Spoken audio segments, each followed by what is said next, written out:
Today we're going to talk about hiring and managing a remote team. The focus is going to be more than anything on hiring. We're going to touch a little bit on managing if we have time. Hopefully we're going to have enough time for that as well.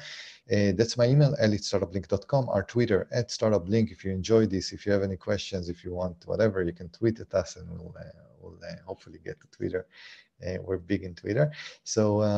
My name is Eli David. I'm the CEO of StartupBlink, and I'm going to talk today about a few things. First of all, I'm going to do a short introduction about myself and my own experience in freelancing and in hiring remote teams. So that's going to be the first thing. Then we're going to do a general discussion about remote hiring in general.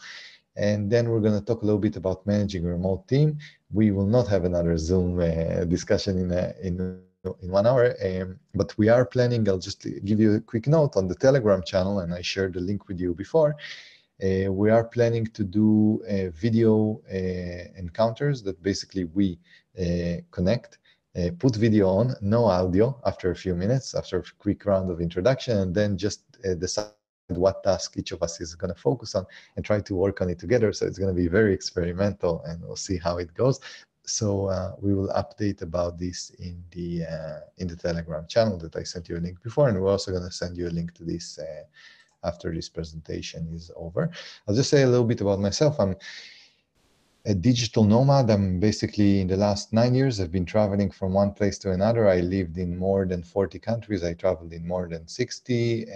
By living, I mean I stayed more than 1 month in more than 40 countries. So you kind of imagine. I'm just new in Budapest. I just arrived to Budapest 2 days ago. So if anyone is here, feel free to catch up for coffee. And I'm going to Zagreb next week as well. So I'm going to be on the line between Budapest and Zagreb and Split for the next month or so, and probably Sarajevo as well. So I'll just let you know that I have a blog and a podcast at becomenomad.com that is discussing the nomadic lifestyle and long-term travel. So if you're interested in the topic, it really does connect to remote work. And the idea is that as the world is becoming so open and global, we can travel while working and also hire a lot of people from all over the world. So that's pretty interesting.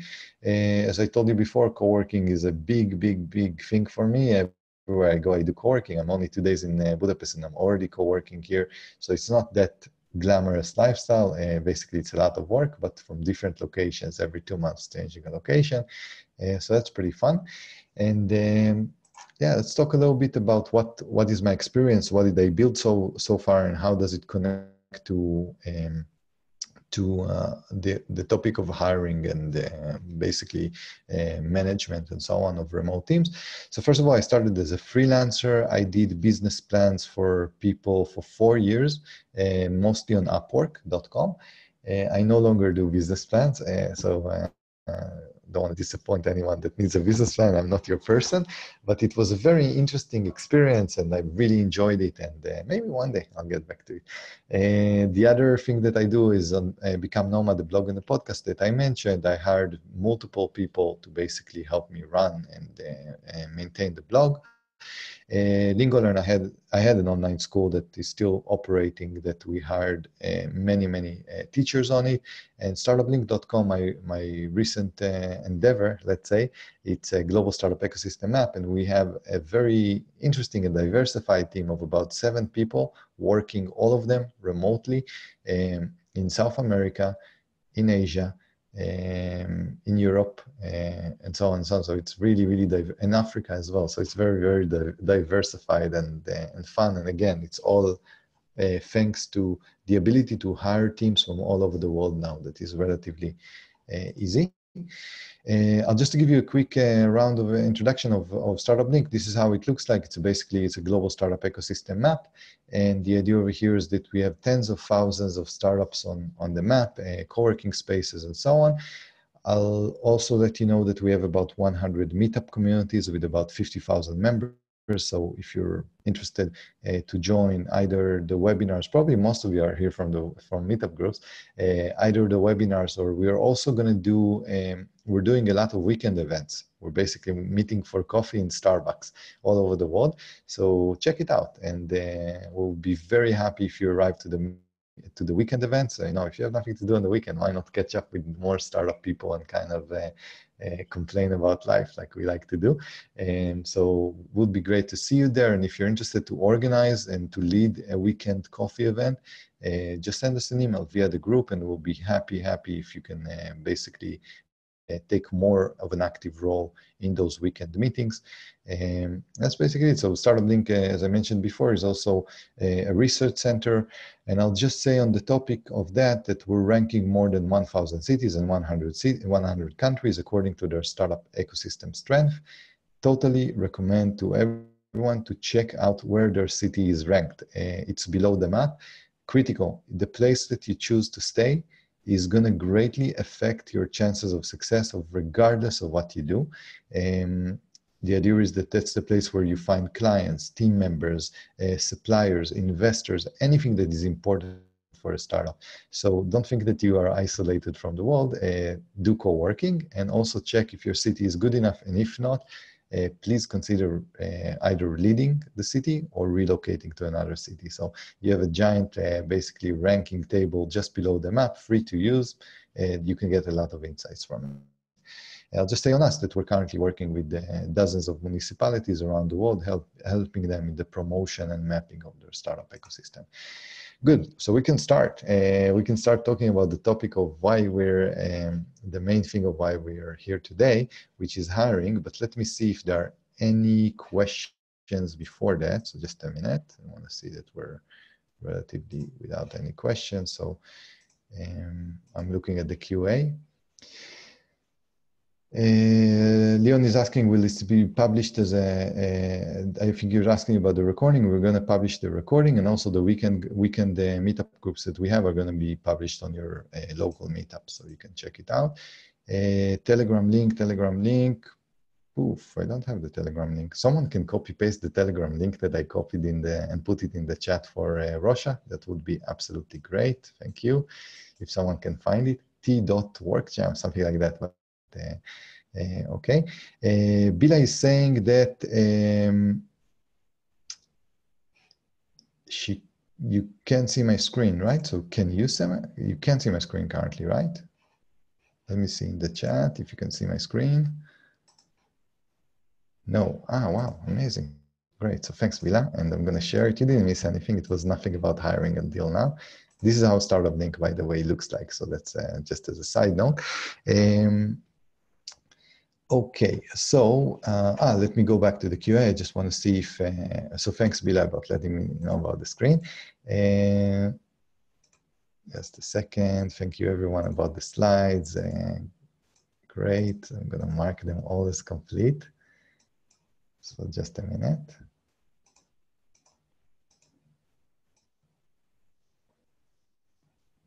Okay, great. Good. So you can see my screen now, right? Super. Good. So moving on to the slide of why should you hire, which is important because hiring is scary, and we should always talk about what are the reasons of why you should hire. And let me quickly go over it. So why is hiring so important?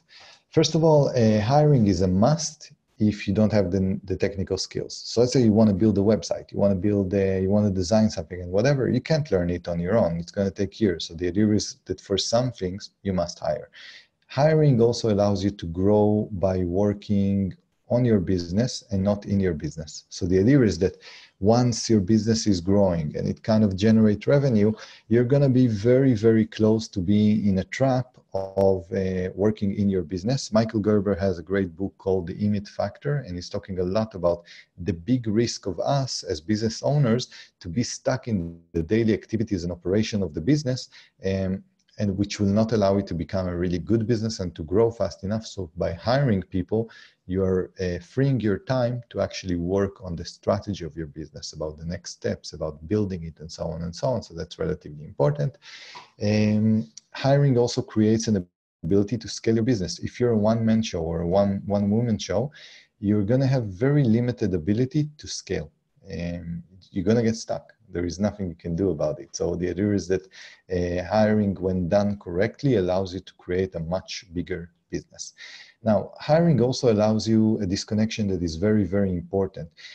In many cases, our time equals the amount of revenue that we make. And hiring allows you to disconnect this equation. Basically, move yourself away from the equation of your time is equal money that you receive, and basically be in a situation that other people's time is going to be worth money that you receive, while your time is disconnected from revenue, which is, in other words, freedom in a way. Now, remote hiring has big advantage of its own because it allows you to hire people from all over the world at relatively very low cost, considering to the amount of talent that you're going to be exposed to. And the nice thing about hiring is the freedom. Once again, once you delegate a lot of the activities of your business, you have more free time. Not everything is dependent on you. Who is not there in a situation that we can't even take a week off because things are going to break if we take a week off? The only answer on how to be more free and have a successful business is basically hiring. So it should be said. I know a lot of us are afraid of hiring and so on, but there is nothing else that we can do in a way. Now, let's talk a little bit about why hiring also has some negative impacts, because not everything is perfect in life. So hiring and managing is a skill that takes years to develop. Really, it is a skill that takes years to develop. It's one of your most important skills as a CEO, and you will fail with some of your hirings. Why you will fail with some of your hirings? Because it's not really dependent on you only. You can make the best judgment call, and the person that you hired has life circumstances that are changing, and then everything is kind of going to point zero. So the idea is that it's difficult, and you're going to have a lot of ego breaks during the process, even if you're a pro, because you can't really have a 100% track record of hiring amazing people. Now, dealing with people can also be difficult and adds another layer of complexity to your life. So I met a founder, for example, that is a one-person show, really nice business. And he told me, look, I don't want to hire because it's a headache. He's relatively right. Dealing with people, you know, we're all complex beings, is complicated. And it does add another layer of complexity. But I will say that also if it's done right and you pick the right people, it can add another layer of joy, because it can be really fun. You have new friends in a way. Now, one more thing, a big disadvantage or risk when hiring is that you might hire before time and too fast, which will create a cash flow crunch. So you have to be also careful not to run too fast. Usually we go too slow with hiring. In some cases, some people have a tendency to go too fast, and then it creates some financial problems. So those are the things that should be noted, that not all is perfect in hiring. We'll talk now a little bit about hiring timing, and then we'll take a few questions. So when is the right time to hire? I think 25%, no, 37% of you have not hired yet, the vast majority. If you ask me when is the right time to hire for those 37%, is right now. Hire on $50. Build a small project, try to do it on $50, have a budget of $50, but hire.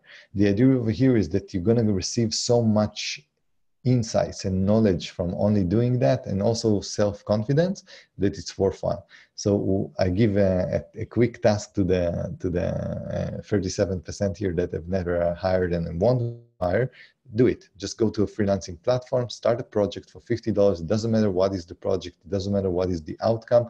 Just put this milestone of hiring behind you, because it's very, very important. And for some of you, it's going to be the foot in the door to start hiring. It's going to deal with your fear in a way. So the idea is that start working on this skill. This is basically education every time you do it. So you should do it. Now, after the $50 phase, for those of you who have not hired before, it's a good time to hire when you need to build some kind of an infrastructure that you can do on your own. So for example, a website, a design, and so on, and you don't have the skill, it's a good time to hire. Don't let it get you back. Basically, you want to launch something, so you need to hire. Now, but this is kind of a project that has a very specific goal and an end date. Now, let's talk a little bit about the time of when should you hire on an ongoing commitment. So, and that means kind of a team member on hourly basis that keeps on giving you 100 hours, 200 hours a month. Okay, 200 is too much, but the idea is that it's something that is ongoing, a real team member, something that's going to make an impact also on your cash flow because you're going to have to pay. So the idea is, when is the right time to hire? First of all, I recommend the following. If you can and you have the skill, try doing it yourself. Don't be in a situation that you have a new activity that you're testing now, and you just throw it at someone else. As a founder of a startup, it's better if you have the skills to start doing it for a limited time on your own. Then you can know how to explain it in a clear process. So it's going to be much, much easier for the freelancer or the team member to kind of figure out what you do. And the idea is, when the really good time to hire is when this activity that you're hiring for is already generating revenue, because it will make it have a lot more oxygen. You will have a lot more time to teach and to be patient and so on. So the idea is that I'm recommending to hire a full-time team member or very intense on many hours when your activity is already generating money. However, in some cases it's impossible. And then the only advice that I have is do that when you have a little bit of savings. But don't expect the hire to generate a positive return on investment from the month one, because it's not going to happen. You have to teach people. People have to understand what they're doing. In month one, it's probably going to even slow you down in addition to the salary. But after that, it's going to be magic if you got it right. And when you reach the point that you start hiring and hiring seriously, the only advice I have is always be hiring. So the idea is that always try to hire.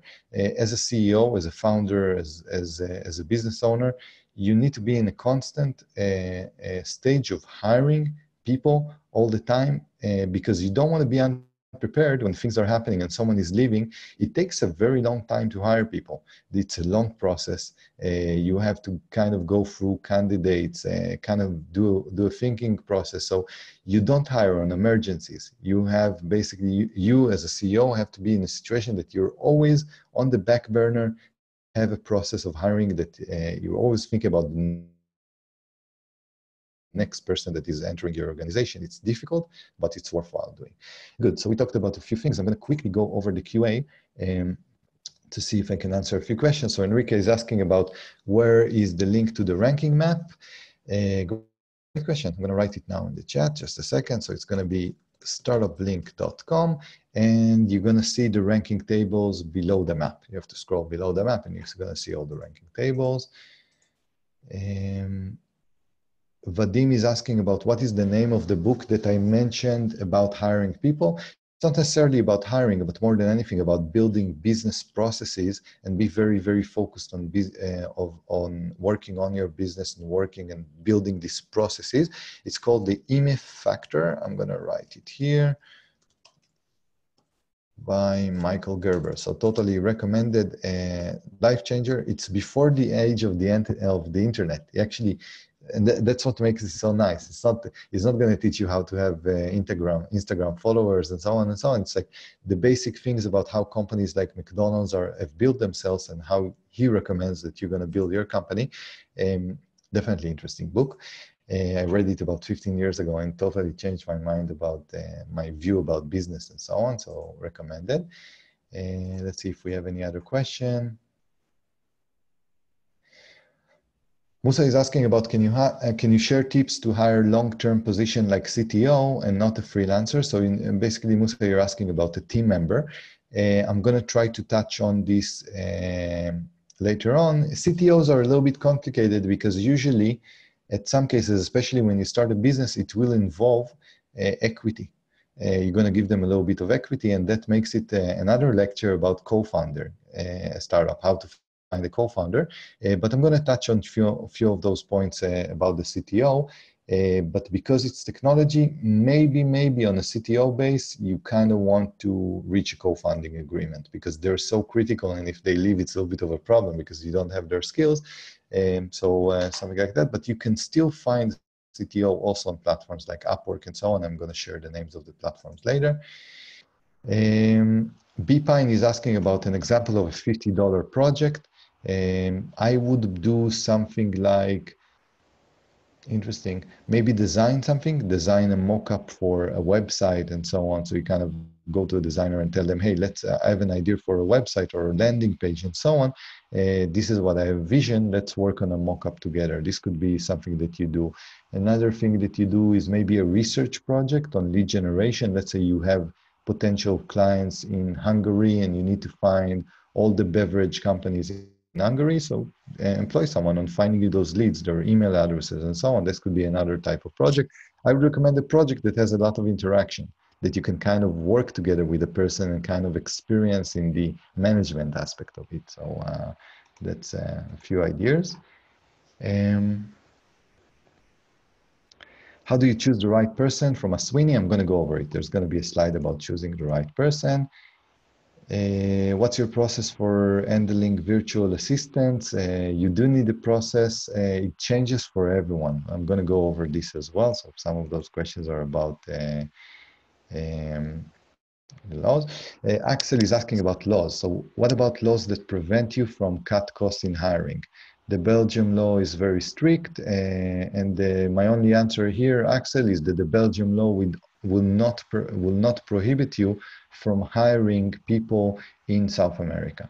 So the idea over here is that if your government is giving you a very, very tough time on labor rules and so on, this is an extremely good reason to disconnect from the government, to disconnect from the country, stay there. I'm not saying leave Belgium, but hire outside of Belgium. And then you can fire people in a second, okay? So the idea is that if your government is overprotective, make it not so by disconnecting from it.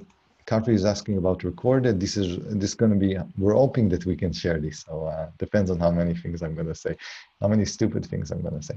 Okay, so great. We went over a few points, and now we're going to speak about freelancing a little bit and hiring. So this is how I started. I started as a freelancer. I told you I had the crazy days of doing business plans and so on. I actually had a really nice team. I started on my own. Then I hired 2 more people to help me, and it was a really interesting and fun operation. So I did a lot of freelancing myself, and I want to tell you a few lessons from the other side of freelancing, of not hiring, but actually a few lessons from freelancing. So the first lesson I would tell you is basically maybe before you should start hiring, you should get hired yourself, because you're going to learn a lot of things only by doing projects for other people, because you're going to kind of be the freelancer yourself or the team member. You're going to know what's going on in their psychology. So I totally recommend doing a little bit of it yourself if you can. So that's kind of because you're going to learn basically how do you feel as a person receiving jobs. You're going to meet bosses that are a total disaster, and then when you're going to do things that your bosses used to do, at least you kind of say, hey, someone did this to me. It sucked, you know? So the idea is that I'm using my experience from that to kind of also try to train myself on the management and so on, the management skills. So it makes sense to do that a little bit. I'll just say that the mix of hiring and working as a consultant and freelancing is pretty good. If you have a really good skill, and you can basically generate a lot of money from it, it can subsidize your hiring process. So totally recommended. And then the idea is that I'll just say that if you start as freelancer, some of the people that you work for are going to be your business partners and so on. So it's worthwhile to kind of get the psyche of going for the other side as well. Now, let's go over an interesting slide that's probably going to be useful for you. Those are the recommended hiring methods. And after that, I'm going to try to take a few questions in the QA, if you have any. So those are basically the platforms that I recommend until now. The first one is Upwork.com. It's the biggest platform in the world for freelancing, by far the biggest. It's good. It's relatively good. It has weird laws and it takes commissions and so on, but the database that they have with the amount of freelancers that they have is big. So that's a good platform to start with if you're hiring people. There's another platform called Hubstaff. They're usually doing time tracking, but they have something called Hubstaff Talent, and it's also pretty good, and it's totally free. So something to check. Other methods that exist are Fiverr.com, People Per Hour, I think freelancer.com. So you have a lot of platforms other than Upwork. Upwork is the biggest one. A lot of people are now experimenting with hiring via LinkedIn. I haven't tried it yet, but it's becoming more and more popular, and I suspect that people are going to do it more and more, and probably I'm going to experiment with it as well. If someone has an experience with LinkedIn in the chat of hiring people, let us know. It's going to be interesting to hear. And Angellist. Angellist is a very interesting platform. Usually it's for startups and funded startups. If you are a funded startup and you kind of have a lot of money and you want really high quality people, Angellist is a very recommended place. I honestly never used it because my budgets are apparently too small for it. But if you want to move fast and you want top talent, Angellist is pretty good. There's another site called TopTal, by the way, that is also very expensive but good as well. So I'm just giving you a few names that you can later check on your own and kind of figure out if one of them works for you.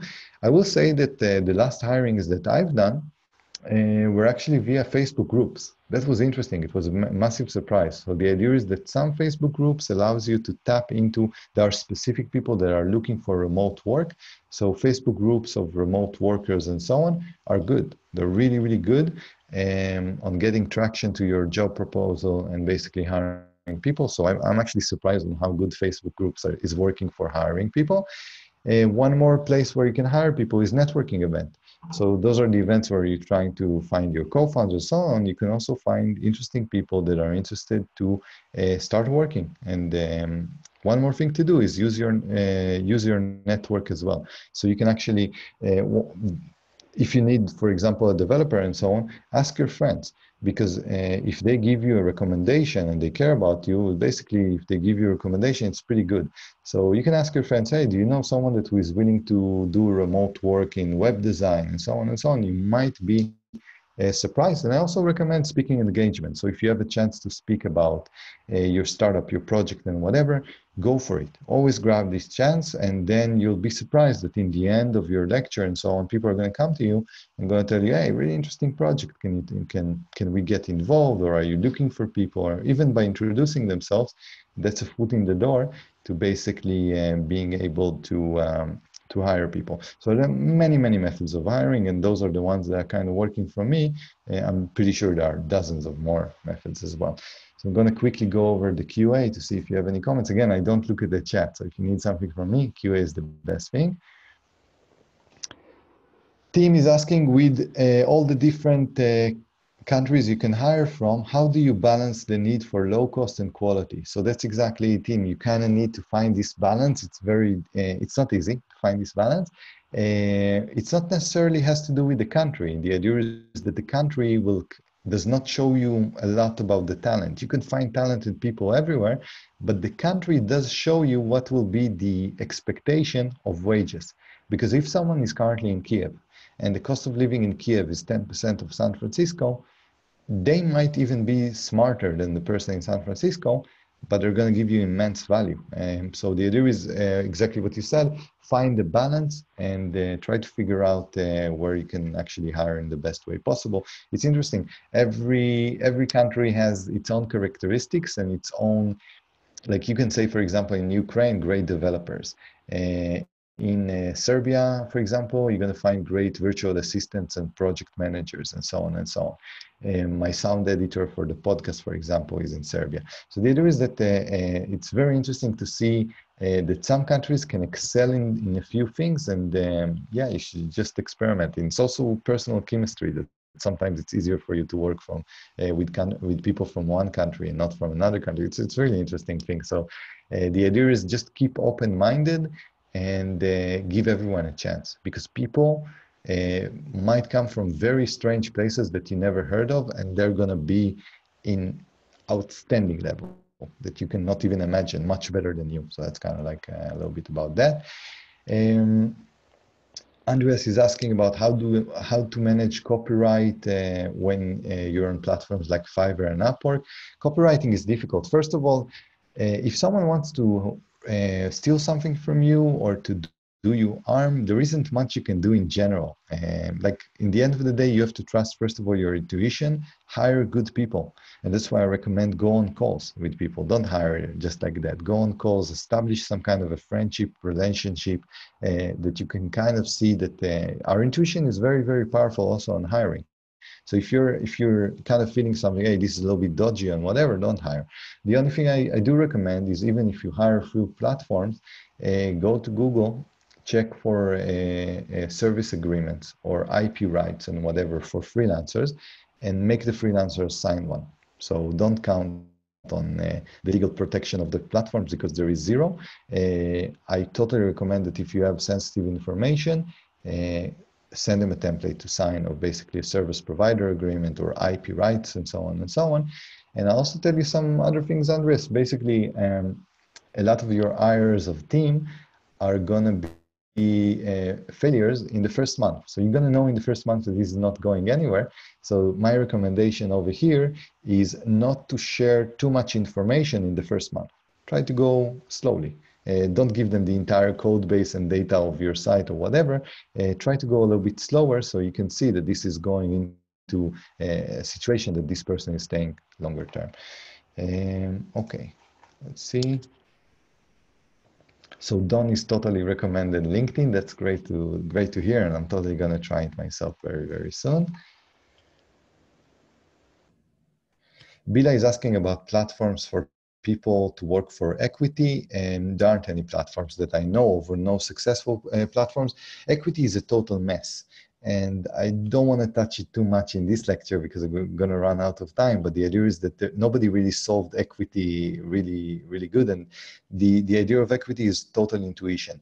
But do give equity to only people that you need 100%. Equity is not something that you want to throw away because not because of the money, because each partner with equity is almost impossible to fire. Remember that. They're always going to stay part of your life. So the idea is that you have to be a little bit careful with equity. That's why hiring is so great. It's basically a relationship that can stop at any given moment. And that's the beauty of it. Equity is deeper. Basically, they're always going to have part of your business. So think about it if it's really necessary. Yeah, Silvana asking about the challenges of hiring and managing a remote team. I think I covered some of them in the slide of the challenges, basically a lot of drama and problems to your cash flow and so on. So definitely not easy. So I'll try to send the presentation after. Marco is asking about the presentation. We're going to try to send a recording. Pranay, I answered the question about the IP. Pranay is also asking about which countries excel in which domain. So as I mentioned before, East Europe, really good for developers. Central Europe is really good, I think, for anything that has to do with virtual assistants and so on. South America is also good for virtual assistants. United States, you're going to find amazing talent, but expensive one.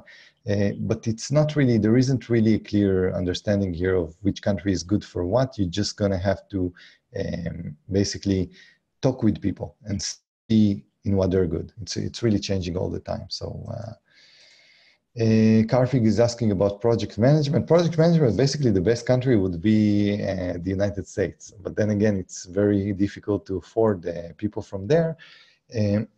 So for example, on project management, what I would pick is something like Poland or Serbia, if you're on a budget, because you have incredibly intelligent people with high level of English there that can help you out. So the entire Balkan region, for example, Montenegro and Macedonia and Serbia and Croatia is relatively good for project management. But again, it can be from any country. I don't want to make generalizations because it's only going to be bad for you, because give everyone a chance and they might surprise you. I did in my business plan, by the way, my partner, I don't call him my team member or my employee, my partner was from Pakistan, and he was by far the highest level I've seen on business planning and on business. So it's definitely very, very changing all the time. Taxes when you hire abroad, that's the beauty of it. Luis is asking about taxes when you hire abroad. There is that's the beauty when you disconnect from your country, and that's what I told to our Belgian friend, you're in a position that many of the laws do not have to do with you. You're basically disconnecting from kind of like there is no legal association, there is no union and so on that is going to make your life difficult, and that's why it's really worthwhile to hire also for all those legal and tax reasons outside of your country. And let's continue, because I see that we have more questions. I'm going to try to get to them, but let's continue to the next slide so we can move a little bit along. A little bit about freelancing platforms. So why should you hire in freelancing platforms, online freelancing platforms? So first of all, they have the biggest supply of global talent. You can connect to freelancers in low-cost countries. It's amazing. You have amazing talent there for extremely low cost. It's really, you will only understand when you start working with people in those countries. So totally recommended. The freelancing platforms also allow you to track hours. So the idea is that they give you a system that tracks hours automatically that you can check in any given time. If you don't want to use them for that, you can use sites like HubStuff. But the idea is that you can really be in total control of the budget without surprises in a way, which is very, very important when you manage a project, not to let it go out of hand. The nice thing in freelancing platforms as well is that they allow you an escrow mechanism. So the idea is that if you want to pay someone, when a milestone is achieved, you're basically depositing money via the freelancing platform. The money is kept in escrow, and then only when the milestones are achieved, you can release the money. So the idea is that both sides are protected here. The freelancer is protected that if you don't pay them, at least the money is stashed in a deposit that it's there. He or she knows that you deposited it, which is very, very important, because in some cases, employers do not pay. I've been there as a freelancer. And the idea is that this escrow mechanism is generated by those freelancing platforms. So just one more reason of why using it.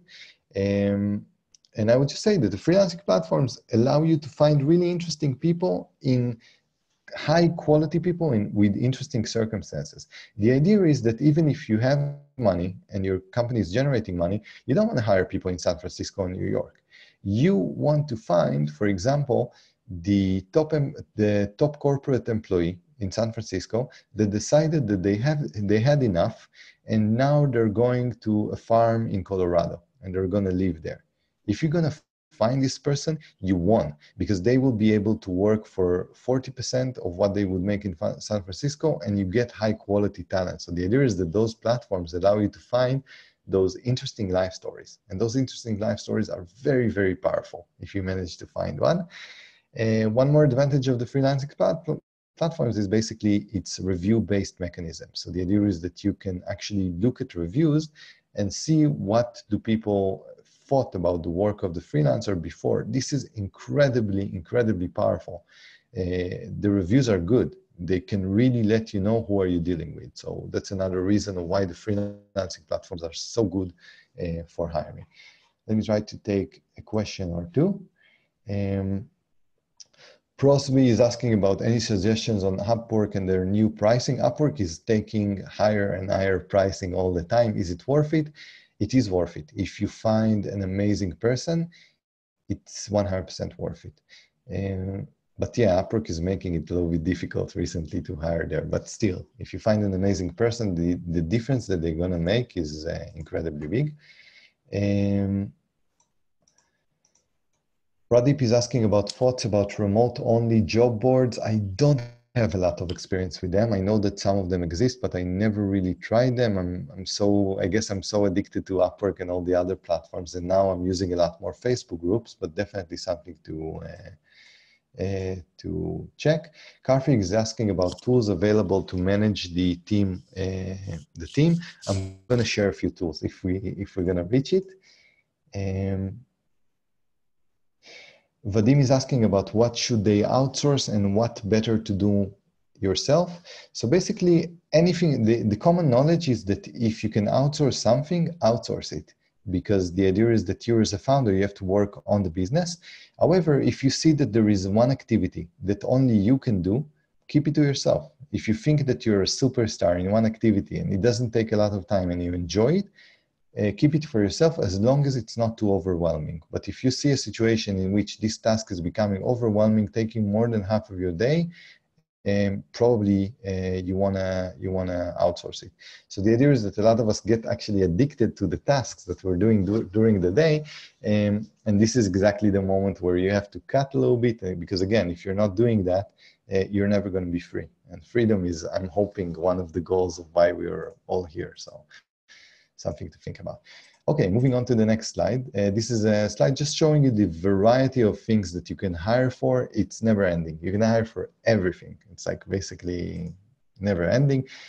Graphs that we're not going to go over from Upwork about how this industry is growing. The only reason why I'm showing this graph is to show you you're not the only one doing that. This is something that everyone is doing. Like hiring remotely is now a thing that even corporates, those people that never take risks, are now going deeply into hiring people, freelancers from the outside. Again, also they also don't want the legal issues of hiring people in your own country and be subjected to a lot of things. And again, the idea over here is that if local laws are not gonna keep in pace with the ability of all of us to hire outside, basically the entire economy is gonna be based on remote work. And this is something that is already happening. More and more percentage of the economy is going to remote work. And if the governments are not gonna keep pace with that, they're going to basically lose control. So it's something that governments are very well aware of it and are trying to deal with this. Some of them are trying to deal with it very intelligently. But if your government isn't dealing with it intelligently, just hire remotely. Okay, let's talk a little bit about the parameters of how to decide who should you hire before you hire. So the idea is that if you want to have a high probability of hiring correctly, you need to do a few things before you're hiring. So the first thing is to think with yourself, what exact function do you need to hire? Don't hire only to hire. You need to have a very clear understanding about who am I hiring now and for what reason exactly.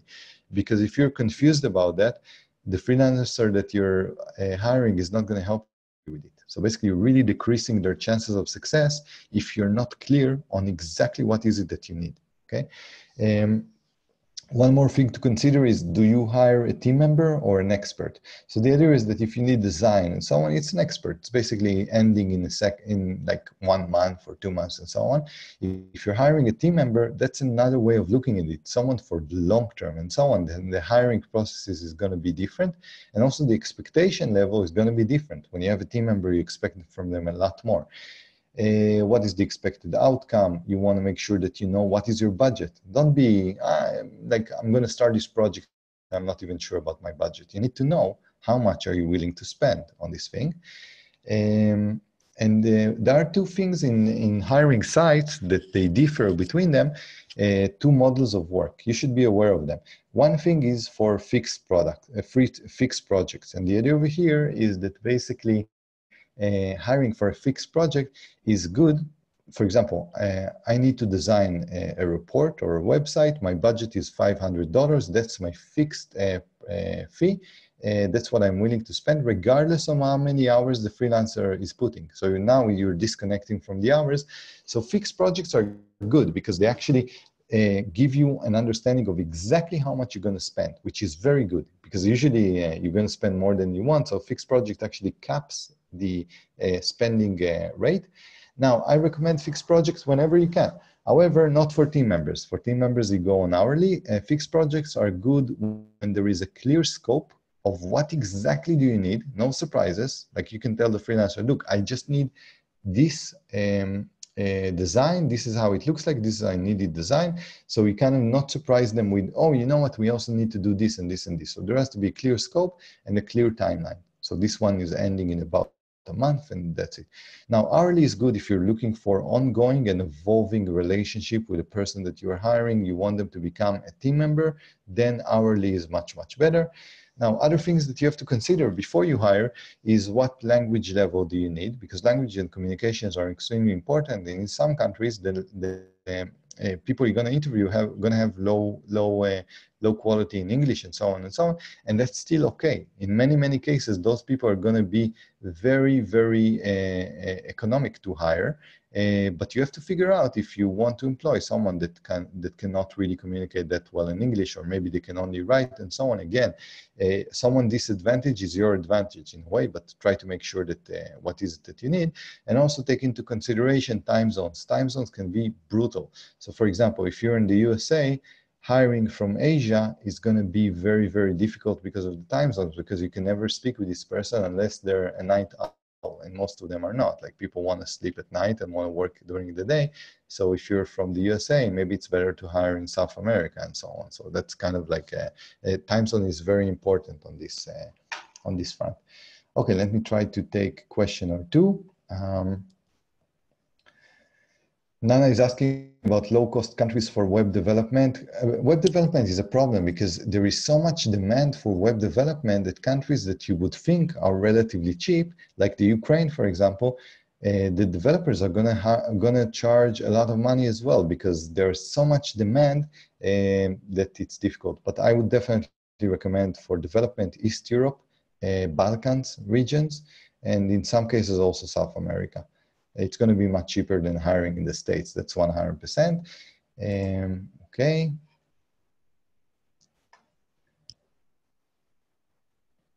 So Datovard is asking about how to enforce good end with a remote team, basically to assure that every member in the team will end their assigned task. Usually I use platforms like Trello and so on for that. But the idea is that there isn't really a way to enforce that. You give people tasks, and you see if they get it done. And if they don't get it done, no platform or process can save you. You will simply see if things are getting done. Your intuition will scream to you in case that there is a problem. Hey, we have a problem here. And your intuition will scream in case you found the most amazing team member. You're so lucky. So the idea is that in the end of the day, you just have to be connected to the tasks that you give and see how well they're performed in how much time. So you can't really disconnect from it, especially not in the beginning when you're starting basically hiring someone. Okay, so we talked about a few parameters of deciding on who you hire before you hire, and now we're going to move on to the job post. The job post is very, very important, but this job post, actually, it's not only for the freelancing side, it's mainly for the freelancing side, but the elements that I'm going to describe here are also going to be relevant for all the other methods. If you're posting a Facebook post about hiring someone, and even if you meet face-to-face with someone or doing a networking event, those elements are still important. So what do you want to make sure? You want to make sure that your project is well described. Like, tell people what is the project about, what exactly is needed, what are the requirements and so on, what are the expectations from the people, so you can kind of use the job application to filter people. Let people understand that this is not for them. So you kind of want to also make sure that people that you don't want to apply, you make sure that it's not relevant for them, and hopefully they will not apply, because you're going to be saturated with about 30, 50 offers and so on. But the idea is make it clear. If you make it clear, you're very more likely to hire the right person. Now, I want to tell you something about something that I only understood recently. It seems like you're posting a job, so you're the strong side here, you know, because you're giving the money. So people have to compete and so on and so on. But it's not really the case. With the good freelancers or the good team members, you're going to have to sell to them why should they apply. And this is very, very important and non-intuitive. So the idea is that the good people that have a lot of work on their plates and so on, give them a reason to join your project. Because people that are starting now and so on, they're going to be very, very happy to join because they need any work. It doesn't matter what you do. But if you have a cool project, use it in your favor. You want to market your company to make sure that the best people are going to arrive to it. And that means that you kind of want to communicate with people that this is a great place to work for, that they're going to learn a lot, that there are lots of opportunities to grow and so on and so on. You're not only buying someone's services, you're also selling the vision of the company and why should they join you. So remember that if you want really good quality talent, the job post, and also in other things like Facebook or networking event, you have to market your own business to the people that you're going to pay to join for. It's interesting thing, but it's true. You want those people, and those people that you want usually have more than one option, not only you.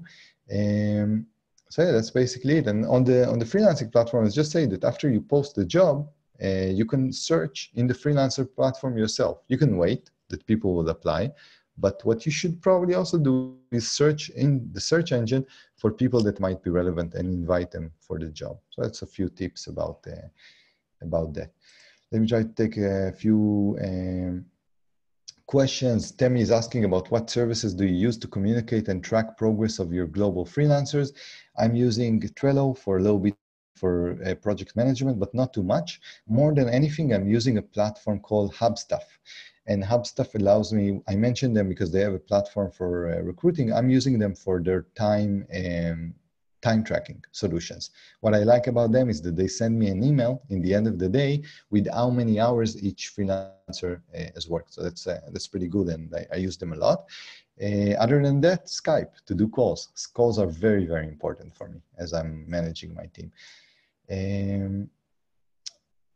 SCH is asking for resources or template for NDA in order to protect sensitive information. Google template. Service provider agreement, you're going to receive amazing templates. You want freelancer service provider. By definition, service provider is a freelancer. Andres is asking about tools to track your expected income and expense. Expected income is always a mess. When you expect something, they don't happen. Expense, basically, I'm using Hubstaff again, because the idea is that every day I know how many hours each person is working. So if something is going out of control and I see crazy amount of hours, I can say, oh, we have a problem here. I can't have you work so many hours. The same goes if someone disappears and you see that every day they don't put hours for 3 days in a row, then you can also say, here's a problem, like we're not moving forward. So for me, it's Hubstaff. You should build some kind of a budget in Excel. It's always good to have some kind of a budget and so on. Great. So for tasks, yeah, I told you it's Trello. Good. So I'm going to move on to next slides. We talked about writing a clear job post, and now let's talk about evaluation of the candidate. So after you wrote this job post, I know that we're above time already, so we're going to try to squeeze in a few more slides and then probably try to do another event on managing teams. So evaluating of the candidates, basically the most important thing when you receive, when you get any interest for your job post, check the replies. So if you see a reply like, hi, sir, or greetings, sir, or whatever, a copy-pasted reply with zero, let's say, care for your business, I would totally recommend to ignore it. Just delete it and move on. And it's also for the freelancers here. Try to customize your response. It's difficult because you have to apply for many jobs, but always customize.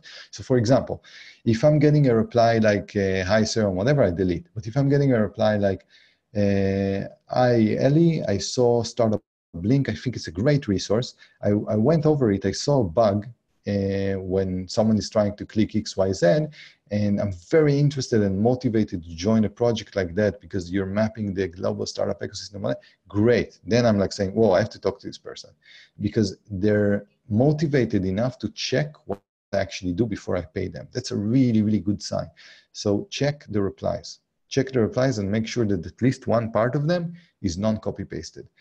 Attitude is the most important thing when you hire. There is a saying that skills can be learned, attitude cannot be changed so easily, almost can never be changed. So the idea is that you want to hire people with great attitude, with motivation, with energy, with interest, and so on, and with the ability to learn. The skills, they can be taught later in a way. One more thing that you want to check in the people that apply for the job is the star ranking. How much high is the ranking? It's from 0 to 5. So probably if someone has a 3 or 4 ranking even, you don't want to hire them unless they had one job that they had a crazy client and whatever, and then you're actually in a really good position to hire someone that will reduce their ratings, their wages just to get another job and get a good review. The idea is that the reviews and the star rankings are giving you an amazing story. The reviews are great. The reviews are basically where clients are writing about their experience with a freelancer. Words are much better in some cases than numbers. So read the reviews, and if you're gonna see some reviews of this is the best freelancer that I ever hired, great communication, and whatever, know that you have someone special that you should probably fight for. You want to check specific experience in similar jobs. So for example, if you're hiring someone that has an amazing experience and 5 rankings and they do business plans, but you're hiring them for a WordPress project, probably they're not going to perform as well. So try to see that they actually did jobs specifically with the technology and the niche that you need. And the sites will also allow you to go over portfolio, to see tests that they've done and so on, and certifications, but this is a little bit less important. To be honest, nothing there. Like the most important thing is basically the evaluation process of the candidates. So we're going to speak a little bit about how to evaluate candidates. So first of all, interview. Do a call. Always do a call. If you hire people based on text and it's an important hire, you're crazy. Honestly, like it's impossible to do that. So try to have a video call, because we're still humans with all the screens and everything. The amount of information you can get from a call and your intuition is only going to work if people are going to go on a call with you, preferably on video. So you're going to be surprised by the amount of information you're going to receive and your ability to intuitively make good decisions if you do a call. So always do a call. Now, in the call, try to schedule time and see if they arrive on time. Let me tell you something. If someone is not arriving on time or not arriving at all to a call of a hiring process, do not hire them unless they have the most compelling, let's say, reason. Over here, you can really see that if someone is starting in the wrong foot, it's probably going nowhere. So this is your chance. The hiring process is very interesting. Make it long. Hire slow. Again, hire slow. Don't make a quick decision on hiring. It's a process. And in this process, your goal as the person who is hiring is to get more and more information about this person. So that's why you want to hire slow. You want to do a call. You want to do a second call. You might even want to push this person to do a call with one of your team members for extra validation.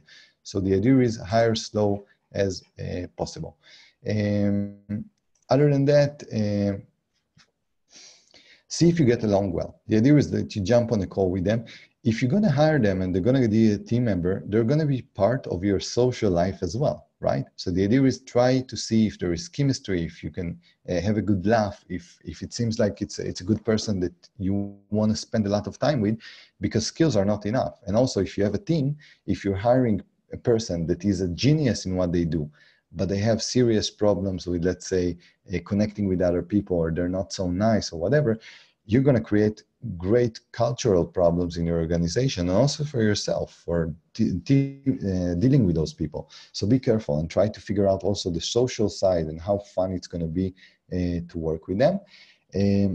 It's better if you have a freelancer or a team member that thinks your project is interesting, or at least lies about it, say, tells you, hey, yeah, this project is interesting. Because again, if they have attitude and they have the energy and they're excited about something, you won, really. That's really important. Now, I would recommend to check life circumstances and check if they can actually stay long-term. You might be able to kind of say in the interview, what's your plans for 4 months from now? And then they're going to tell you, yeah, I'm actually going to start studying in a university in 4 months. So then you know that you have the person for 4 months, not necessarily recommended, So try to kind of figure out what are the goals, what are the expectations, because I always try to hire at least for a year. For me, if I hired someone and they didn't stay a year, it was a bad hire. So try to figure out what are the long-term plans. You might be surprised that in 5 months they're not with you, and they will admit it as well. So that's interesting. I also recommend to ask them to do a test job on a variety of skills. Like tell them, you know what, I need you to research what are the best leads in Budapest for this thing. I need you to go over my web page and find if you see any bugs and so on. Pay them for that and kind of see if they can actually get things done and what is the quality of work. So do not give up on test tasks before you hire someone. It doesn't make any sense.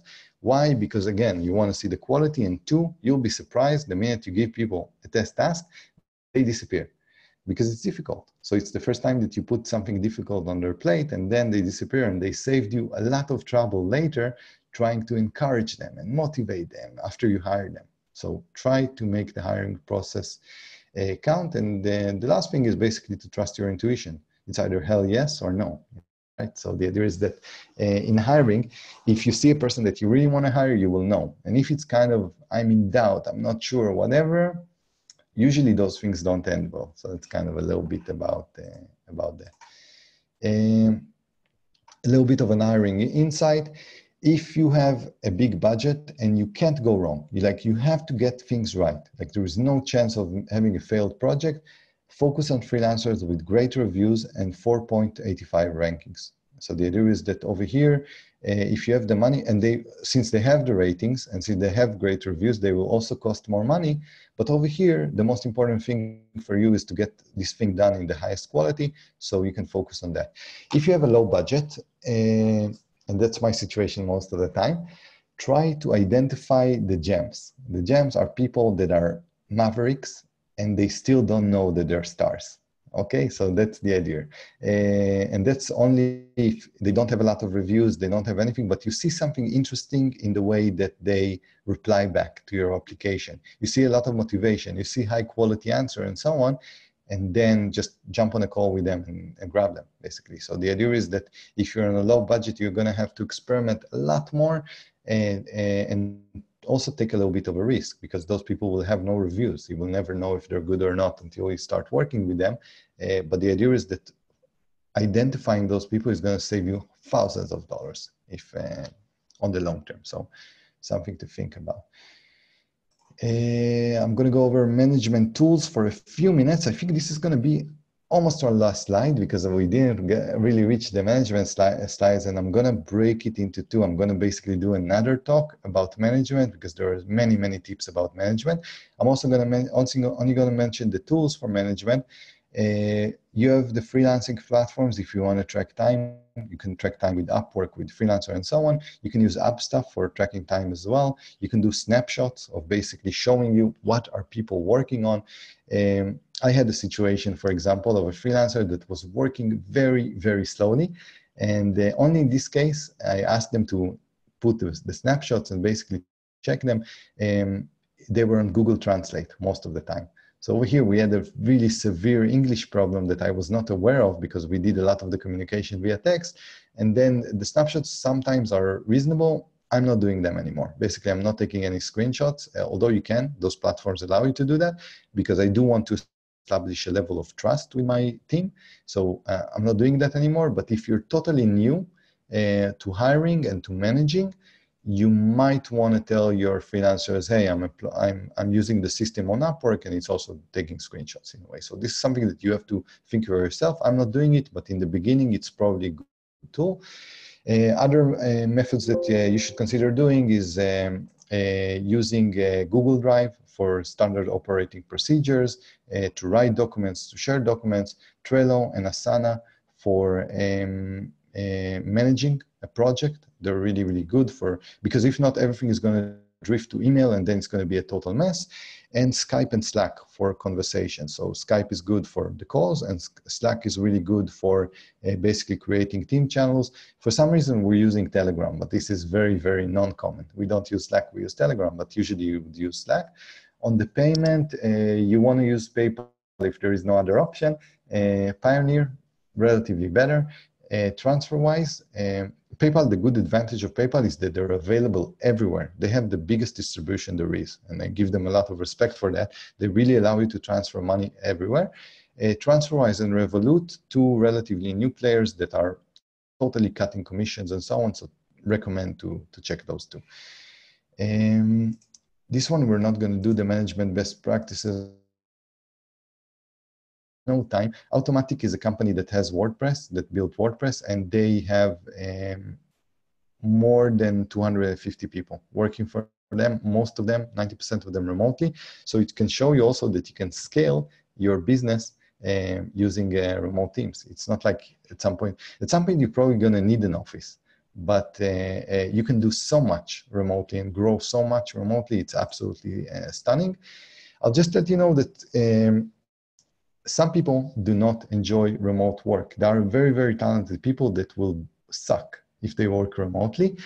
So do know that some people are not employable remotely because they need this boss to see them and be afraid of them. They need the team members to go have coffee breaks with. I was one of them, you know, I also feel that way.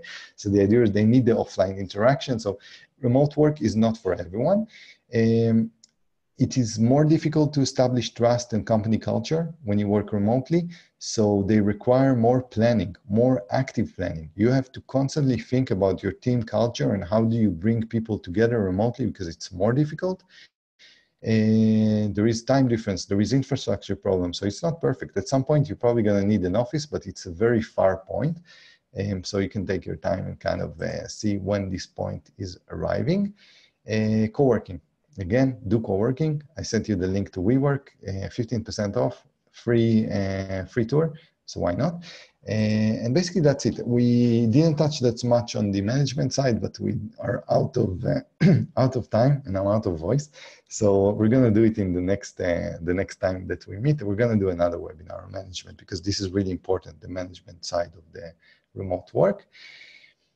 And that's basically it. So this is my email if you need to approach me. I know we have a lot of questions on the QA that I'm not going to be able to touch, so we're going to get back to them later on, hopefully.